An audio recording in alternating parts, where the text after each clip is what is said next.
The bill. The ground under the Giza Plateau is solid limestone.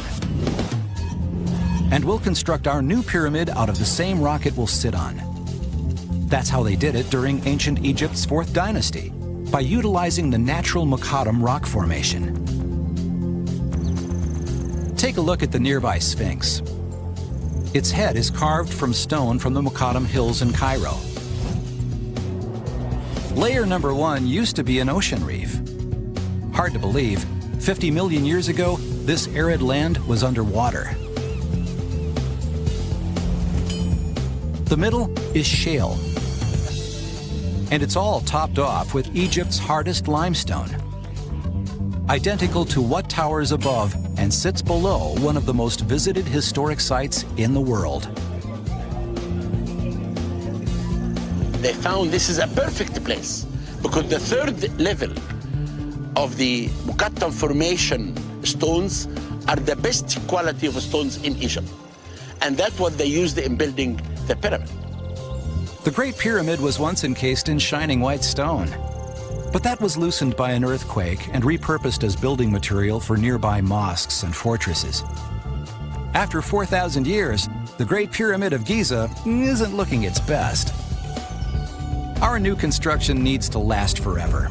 If limestone isn't up to the task, what material might be mighty enough if we built it today? It turns out, we're not the first people to ask that question. Check out this pyramid, not too far from Elvis Presley's Graceland in Memphis, Tennessee. It's a project that was inspired by another Memphis, Egypt, just outside Cairo. It was supposed to be a supersized stadium on the banks of the Mississippi, a river almost as long as the River Nile. But the excitement surrounding the pyramid's opening was short-lived. When the pyramid opened in 1991, it actually flooded on the very first night that it was opened to the public. Today, the only sports fans it attracts are the ones who like to fish. And they don't have to go far to find a catch. Every time the river floods, the pyramid does too. When the pyramid was an arena, it was known as the Tomb of Doom, and I think that for Memphians that were here in the 90s and early 2000s, it will forever be the Tomb of Doom. Doomed to flood and flail, it was the wrong pyramid in the wrong place at the wrong time. The city's basketball team headed for higher ground in 2004. 3 years later, the whole thing was shut down. Even Elvis would have left the building. Demolition loomed, but a new tenant decided to go with the flow. They built a water feature right into their renovation. The 500,000 square feet of the pyramid has been transformed into a retail destination of Bass Pro Shops at the pyramid.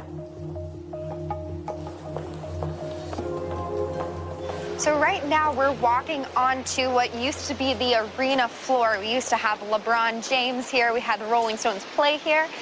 As you can tell, it looks nothing like an arena floor anymore.